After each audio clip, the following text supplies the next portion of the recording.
Reserve bank ने repo rate समेत प्रमुख दरों में नहीं किया कोई बदलाव। आरबीआई गवर्नर ने कहा, भू राजनीतिक चुनौतियों के कारण वैश्विक ग्रोथ प्रभावित, लेकिन भारत की आर्थिक सेहत बेहद मजबूत। हरियाणा के मुख्यमंत्री ने चंडीगढ़ में सिविल सेवा परीक्षा में हरियाणा के सफल उम्मीदवारों को किया सम्मानित। कहा, हरियाणा प्रदेश के यूपीएससी के नए चयनित युवाओं का सम्मान समारोह गर्व का विषय। और संत गुरु नाभादास जी का जयंती समारोह आज मनाया जा रहा है श्रद्धा और उत्साह के साथ। पठानकोट और गुरदासपुर में निकाली गई शोभा यात्रा, बड़ी संख्या में श्रद्धालुओं ने लिया भाग। नमस्कार, चंडीगढ़ से आपका स्वागत है। मैं हूं भानुप्रिया। अब समाचार विस्तार से। भारतीय रिजर्व बैंक ने नए वित्त वर्ष की पहली मौद्रिक नीति में रेपो रेट में कोई बदलाव नहीं किया है। आरबीआई गवर्नर संजय मल्होत्रा ने कहा है कि इस समिति ने सर्वसम्मति से रेपो रेट को 5.25% पर बरकरार रखा है। Voted unanimously to keep the policy repo rate unchanged under the liquidity facility at 5.25%. Consequently, the STF rate remains at 5% and the MSF rate and the bank rate at 5.5%. The MPC also decided to continue with the neutral stance. RBI governor ने कहा कि वित्त वर्ष 2026-27 में GDP वृद्धि दर 6.9% रहेगी। पहली तिमाही में जीडीपी वृद्धि दर 6.8%, दूसरी तिमाही में 6.7%, तीसरी तिमाही में 7% और चौथी तिमाही में 7.2% रहने का अनुमान है।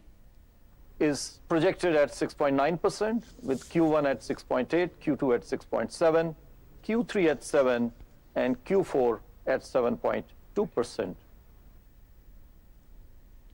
हरियाणा के मुख्यमंत्री नायब सिंह सैनी ने चंडीगढ़ में सिविल सेवा परीक्षा में हरियाणा के सफल उम्मीदवारों को सम्मानित किया। इस अवसर पर मुख्यमंत्री ने कहा कि आज हम सबके लिए बड़ा गर्व का दिन है कि हमारे हरियाणा प्रदेश के यूपीएससी के नए चयनित युवाओं का आज सम्मान समारोह हो रहा है। उन्होंने कहा कि मैं आप सबको बधाई एवं शुभकामनाएं देता हूं। उन्होंने कहा कि आपकी प्रतिभा और सेवा की सुगंध पूरे देश में फैलेगी, जिसके लिए हमें गर्व है। उन्होंने कहा कि सफल वही होते हैं जहां जज्बा आपको लक्ष्य तक लेकर जाए। मुझे गर्व है, जब देश की परीक्षा हुई, उस परीक्षा में से हमारे होनहार युवा साथी निकल करके हरियाणा के झंडे को बुलंद करने का काम आपने किया है। आप सबको मैं बहुत बहुत बधाई देता हूं, शुभकामनाएं देता हूं। हरियाणा की नई ऊर्जा और नए आत्मविश्वास का ये उत्सव है। उन्होंने कहा कि जिन्होंने कड़ी मेहनत से जो सफलता हासिल की है, इसके लिए हमें खुशी है। संत गुरु नाभादास जी का जयंती समारोह आज श्रद्धा और उत्साह के साथ मनाया जा रहा है। इस संबंध में पठानकोट में शोभा यात्रा निकाली गई, जिसमें बड़ी संख्या में श्रद्धालुओं ने भाग लिया। शहर के विभिन्न इलाकों में लोगों ने शोभा यात्रा का स्वागत किया। इस बीच सरना में तापोस्थल पर धार्मिक समागम भी आयोजित किया गया, जिसमें कैबिनेट मंत्री लालचंद कटारूचक ने शिरकत की। दूसरी ओर गुरदासपुर में भी गुरु नाभादास जी के प्रकाश उत्सव को समर्पित 35वीं शोभा यात्रा निकाली गई, जिसमें बड़ी संख्या में श्रद्धालुओं ने भाग लिया। इस दौरान सांसद सुखजिंदर सिंह रंधावा और विधायक अरुणा चौधरी ने शिरकत की। उन्होंने कहा कि गुरु साहिब जी की शिक्षाएं आज भी मानवता के लिए मार्गदर्शक हैं।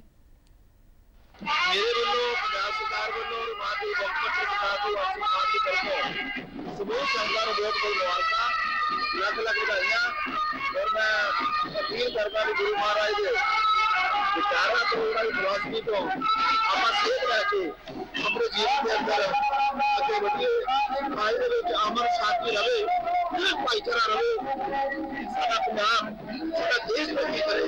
ਅਰਦਾਸ ਕਰਨ ਆਏ ਹਾਂ ਕਿ ਸਾਰਾ ਪੰਜਾਬ ਸੁਖੀ ਵਸੇ, ਜਿਵੇਂ ਉਹਨਾਂ ਨੇ ਆਪਣੇ ਉਪਦੇਸ਼ ਦਿੱਤੇ ਤੇ ਜਿਸ ਤਰੀਕੇ ਦੇ ਨਾਲ ਸੰਗਤ ਆਉਂਦੀ ਆ, ਇਹ ਸੰਗਤ ਦੇ ਉੱਤੇ ਆਪਣਾ ਪਿਆਰ ਮਿਹਰ ਭਰਿਆ ਹੱਥ ਰੱਖਣ ਔਰ ਸਾਨੂੰ ਇੱਕ ਚੰਗੀ ਬੁੱਧੀ ਬਖਸ਼ਣ ਤਾਂ ਕਿ ਅਸੀਂ ਗਰੀਬ ਗੁਰਬੇ ਦੀ ਸੇਵਾ ਕਰੀਏ ਤੇ ਪੰਜਾਬ ਨੂੰ ਤੇ ਆਪਣੀ ਕੌਮ ਨੂੰ ਅੱਗੇ ਲੈ ਕੇ ਚੱਲ। ਜਿਹੜੇ ਗੁਰੂ ਪੀਰਾਂ ਦੀ ਧਰਤੀ ਹੈ ਸਾਡਾ ਪੰਜਾਬ, ਸੋ ਹਮੇਸ਼ਾ ਗੁਰੂਆਂ ਪੀਰਾਂ ਨੂੰ ਬਹੁਤ ਮਹੱਤਤਾ ਦਿੱਤੀ ਜਾਂਦੀ ਹੈ ਔਰ ਇਸੇ ਤਰ੍ਹਾਂ ਗੁਰੂ ਨਾਭਾਦਾਸ ਜੀ ਨੇ ਵੀ ਆਪਣੀ ਸਿੱਖਿਆਵਾਂ ਦੇ ਵਿੱਚ ਇਹੀ ਕਿਹਾ ਕਿ ਇਕਮੁੱਠ ਰਹੋ, ਇਕੱਠੇ ਰਹੋ ਔਰ ਸੱਚ ਦੇ ਰਸਤੇ ਤੇ ਚੱਲੋ ਔਰ ਸਾਰੇ ਆਪਣੀ ਸ਼ਰਧਾ ਤੇ ਉਤਸ਼ਾਹ ਦੇ ਨਾਲ ਇਹਨਾਂ ਗੱਲਾਂ ਨੂੰ ਯਾਦ ਕਰਦੇ ਹੋਏ ਅੱਜ ਦੇ ਦਿਨ ਇਕੱਠੇ ਹੁੰਦੇ ਨੇ। ਸੋ ਮੇਰਾ ਇਹੀ ਲੋਕਾਂ ਨੂੰ ਕਹਿਣਾ ਹੈ ਕਿ ਜੋ ਅੱਜ ਦੇ ਦਿਨ ਸਿਰਫ ਸੁਣ ਕੇ ਚਲੇ ਜਾਣਾ ਸਾਰਥਕ ਨਹੀਂ ਰਹੇਗਾ, ਜੋ ਉਹਨਾਂ ਦੀ ਦੱਸੀ ਹੋਈ ਜੀਵਨੀਆਂ ਨੇ, ਜੋ ਉਹਨਾਂ ਦੀ ਦੱਸੀ ਹੋਈ ਸਿੱਖਿਆਵਾਂ ਨੇ, ਉਹਦੇ ਤੇ अमल करिए। इधर पंजाब के मुख्यमंत्री भगवंत सिंह मान ने सोशल मीडिया एक्स पर संत गुरु नाभादास जी की जयंती समारोह पर सभी को बधाई दी है। उन्होंने संत गुरु नाभादास जी की शिक्षाओं पर चलने और समाज की भलाई के लिए काम करने का आह्वान किया। चंडीगढ़ नगर निगम हाउस की आज 360वीं बैठक असेंबली हॉल में हुई। बैठक शुरू होते ही हाउस में बवाल हो गया। प्रशासन की ओर से लोगों के घर तोड़ने का मुद्दा कांग्रेस पार्षदों ने उठाया। इसके बाद पार्षदों ने पूर्व मेयर को निशाना बनाने की कोशिश की। इस पर मेयर के साथ तीखी बहस हुई। मेयर ने कहा कि किसी भी पार्षद पर अटैक बर्दाश्त नहीं किया जाएगा। वहीं senior deputy mayor Jasmanpreet Singh से पत्रकारों द्वारा पूछे गए कई सवालों के जवाब दिए। हंगामे की गल नहीं करते असीं 116 करोड़ जिहड़ा घोटाला होया है, जिहड़ी भी तुहानूं सब कुछ पता IDFC बैंक का, वो कोई विषय कोई एक पॉलिटिकल पार्टी का नहीं है, वो सारी पॉलिटिकल पार्टी का विषय है। वो म्यूनिसिपल कॉरपोरेशन ते चंडीगढ़ के लोगों की आवाज़ है, वो हर नुमाइंदे ने, हर पार्टी के नुमाइंदे ने उसकी आवाज़ चुकी है। तो मैनूं लगता है कि जब थोड़ा जिहा रौला ज़्यादा पै जाता, सानूं लगता है कि सानूं जिहड़े असीं जवाब पुछदे हैं ਉਹਦੇ अपने पर्टिकुलर सवाल के जवाब मिल जाण सानूं, ते ਉਹਦੇ बाद आपां नूं अगली कार्रवाई करनी चाहिए है कि आपां नूं क्लैरिटी होवे कि की जवाब है, ਉਹਦੇ की सवाल सीगे, ਉਹਦੇ की जवाब सानूं मिल रहे हैं। प्रधानमंत्री मुद्रा योजना PMMY के आज 11 वर्ष पूरे हो गए हैं। सोशल मीडिया पोस्ट में प्रधानमंत्री मोदी ने कहा कि इस योजना की सफलता ने ये साबित कर दिया है कि जब लोगों को सही अवसर मिलते हैं तो वे आत्मनिर्भर बन सकते हैं और राष्ट्र की प्रगति में महत्वपूर्ण योगदान दे सकते हैं। इस अवसर पर वित्त मंत्री निर्मला सीतारमण ने कहा कि इस योजना ने देश में सूक्ष्म, लघु और मध्यम उद्यमों तथा अनगिनत व्यक्ति उद्यमियों के लिए ऋण व्यवस्था को नया रूप देने में महत्वपूर्ण भूमिका निभाई है। उन्होंने बताया कि पिछले दशक में भारत में एक ऐसा बदलाव आया है जहां करोड़ों आम नागरिकों ने नए आत्मविश्वास और आत्मनिर्भरता के साथ उद्यमशीलता के क्षेत्र में कदम रखा है। इस योजना के अंतर्गत अब तक 40 लाख करोड़ रुपए से अधिक मूल्य के लगभग 58 करोड़ ऋण स्वीकृत किए जा चुके हैं। इनमें से 2/3 ऋण महिला उद्यमियों को दिए गए हैं। लगभग 5वां हिस्सा पहली बार व्यापार शुरू करने वाले उद्यमियों को दिया गया है। इस पहल का उद्देश्य वित्तीय पहुंच में मौजूद अंतर को कम करना है। गौरतलब है कि ये योजना 8 अप्रैल को शुरू की गई थी। ये केंद्र सरकार का प्रमुख कार्यक्रम है जिसका उद्देश्य वित्त पोषित न हो रहे सूक्ष्म उद्यमों और छोटे व्यवसायों का वित्त पोषण प्रदान करना है। महिला सशक्तिकरण मोदी सरकार की प्राथमिकता रही है। सरकार का दृष्टिकोण एक व्यापक जीवन चक्र आधारित ढांचे में विकसित हुआ है जो जन्म से लेकर आजीविका और नेतृत्व तक उनकी जरूरतों को पूरा करता है। पोषण 2.0 2018 में इसकी शुरुआत हुई थी, जिसके तहत 2021 में ये सशक्त हुई। पोषण जागरूकता बढ़ाना इसका लक्ष्य है। पोषण 2.0 बच्चों और माताओं में स्वास्थ्य व्यवहार परिवर्तन को प्रोत्साहन दिया जा रहा है। वास्तविक समय निगरानी और डेटा ट्रैकिंग की सुनिश्चितता की गई है। वहीं PM पोषण यानी कि मिड डे मील योजना 2021 में पुनः प्रारंभ हुई और स्कूली बच्चों को गर्म भोजन का वितरण करना इसका लक्ष्य है। पोषण स्तर में सुधार करना इसका प्रमुख उद्देश्य है। शिक्षा में उपस्थिति और सीखने के परिणाम बेहतर बनाना भी इत्यादि इसका लक्ष्य है। केंद्रीय रेल राज्य मंत्री रवनीत सिंह बिट्टू ने मुख्यमंत्री भगवंत मान द्वारा मंचों पर दिए बयान को लेकर कई सवाल उठाए हैं। उन्होंने कहा कि मुख्यमंत्री भगवंत मान कई बार मंचों से ये बात कह चुके हैं कि उनके पास कई विपक्षी पार्टियों के लीडरों और भ्रष्टाचारियों के खिलाफ पत्र पड़े हैं। उन्होंने कहा कि अगर CM मान के पास किसी के भी विरुद्ध सबूत हैं तो वह कार्रवाई क्यों नहीं करते।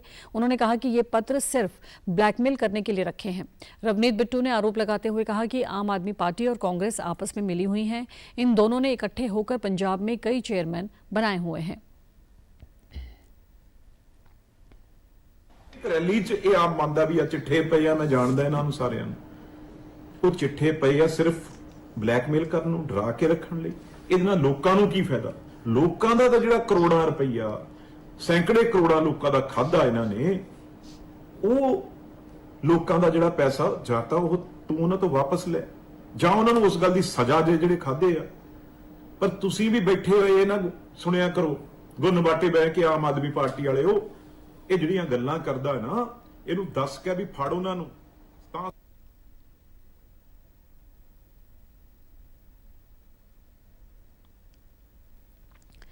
चंडीगढ़ स्थित लोक भवन हरियाणा में शंख चटर्जी की पुस्तकें सामाजिक दृष्टिकोण व धर्म क्षेत्र, कुरुक्षेत्र व अद्वैत वेदांत एक अनोखा दर्शन का लोकार्पण हुआ। पुस्तक का विमोचन हरियाणा के राज्यपाल प्रोफेसर असीम कुमार घोष ने किया। इस अवसर पर हरियाणा विधानसभा के अध्यक्ष हरविंदर कल्याण और विमलात्मानंद महाराज सहित अन्य गणमान्य लोग मौजूद रहे। पुस्तक का विमोचन करने के बाद राज्यपाल ने कहा कि लेखक ने अपनी लेखनी में बहुत साहस दिखाया है और एक ऐसे विषय व मुद्दे पर पुस्तक लिखी जिसके आयाम बहुत विशाल हैं। Inherited an inclusive intellectual and spiritual temperament, and the way he looks at things around in general and spiritual issues in particular and in our society. His two books, which we have launched today at Haryana Lok Bhavan, are a sincere attempt to explore the world of Advaita Vedanta and Kurukshetra with different perspectives, for which I compliment Sri Chatterjee. इस अवसर पर हरियाणा विधानसभा अध्यक्ष हरविंदर कल्याण ने कहा कि पुस्तकें हमें जीवन के उद्देश्य के प्रति हमारे दृष्टिकोण को स्पष्ट करती हैं। पुस्तकें ही हमें जीवन जीने की कला सिखाती हैं। उन्होंने कहा कि शंख चटर्जी ने पुस्तक के माध्यम से प्राचीन संस्कृति की लौ जगाई है, जिसे पढ़कर लोगों को भारतीय प्राचीन संस्कृति को समझने का अवसर मिलेगा। युवा पीढ़ी को ऐसी पुस्तकें पढ़कर देश की संस्कृति के बारे में जानना चाहिए। आज वो लौ जगाने का काम दो युवाओं ने किया है। मैं शंख जी को, अरिहंत जी को विशेष रूप से शुभकामनाएं देता हूं। अगर इस आयु के अंदर उनकी इतनी बड़ी सोच है तो आज यही सोच हर युवा के अंदर जगाने की जरूरत है। इस सोच पर देश के हर युवा को आगे बढ़ने की आवश्यकता है। हरियाणा प्रदेश जो एक कर्म की भूमि है, जहां से भगवान श्री कृष्ण ने पूरी दुनिया को कर्म का संदेश दिया है, वहां से आज दो युवाओं ने जो ये प्रयास किया है, निश्चित रूप से इसका बहुत बड़ा फल प्राप्त होगा। पुस्तक के लेखक शंख चटर्जी ने कहा कि मैं बहुत बार महाभारत की भूमि धर्म क्षेत्र कुरुक्षेत्र जा चुका हूं, जो मुझे बहुत ज़्यादा आकर्षित करती है। मैंने धर्म क्षेत्र में जो कुछ भी देखा, सीखा और जाना, उसे अपनी किताब में उतारा है।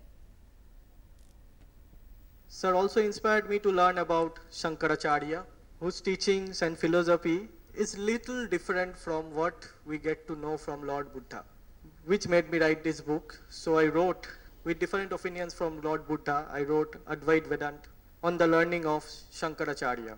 My another book, Dharmakshetra Kurukshetra, is written on my experience and learning on Kurukshetra, which is a very important place for us. So I accumulated all my experience and learnings which I got to know from that place in a book and named it as Dharmakshetra Kurukshetra. Khalsa स्थापना दिवस के अवसर पर पाकिस्तान जाने वाले भारतीय सिख श्रद्धालुओं को 2800 से अधिक वीज़ा जारी हुए हैं। गौरतलब है कि शिरोमणि गुरुद्वारा प्रबंधक कमेटी द्वारा कुल 1795 वीज़ा भेजे गए थे, जिनमें से कुल 1763 वीज़े मंजूर हुए हैं, जबकि 32 वीज़ा रद्द किए गए हैं। ये जत्था 10 अप्रैल को शिरोमणि कमेटी दफ्तर से रवाना होगा। भारतीय संस्कृति को वैश्विक स्तर पर बढ़ावा देने के लिए प्रसार भारती और भारतीय सांस्कृतिक संबंध परिषद ICCR ने एक महत्वपूर्ण समझौता ज्ञापन MOU पर हस्ताक्षर किए। समझौते का लक्ष्य भारतीय कला, संगीत और विरासत को डिजिटल प्लेटफॉर्म और टीवी के माध्यम से दुनिया के हर कोने तक पहुंचाना है। दूरदर्शन के महानिदेशक के सतीश नंबूदिरीपाद ने इस साझेदारी को एक नए मील के पत्थर के रूप में सराहा। Content being generated by any government, non-governmental or especially the government institutions, we are the best carriage to reach it across to all the people, and extremely thankful to ICCR for the step that whatever work salient and extremely seminal work that they are doing for the propagation of the country's culture and cultural artists outside the country, we'll be happy to take it to the people within the country in a major way. ICCR की महानिदेशक के नंदिनी सिंगला ने साझेदारी को दोनों संगठनों के लिए प्रभावशाली बताया। ये साझेदारी ICCR के मिशन को और भी बढ़ाएगी। network in India with a lot of access into rural India, into various strata of Indian society, is our ideal partner. We are very happy that we are now going to leverage Doordarshan's digital media platforms, social media, because today's youth is connected through those channels. So we are very excited about making all this available to a larger audience in India and abroad through Prasar Bharati and Doordarshan. और आप हमारे समाचार YouTube channel DD news Chandigarh, Facebook DD news Chandigarh और social media x व DD news CHD पर भी देख सकते हैं। इसी के साथ चंडीगढ़ से समाचारों का सिलसिला समाप्त होता है। नमस्कार।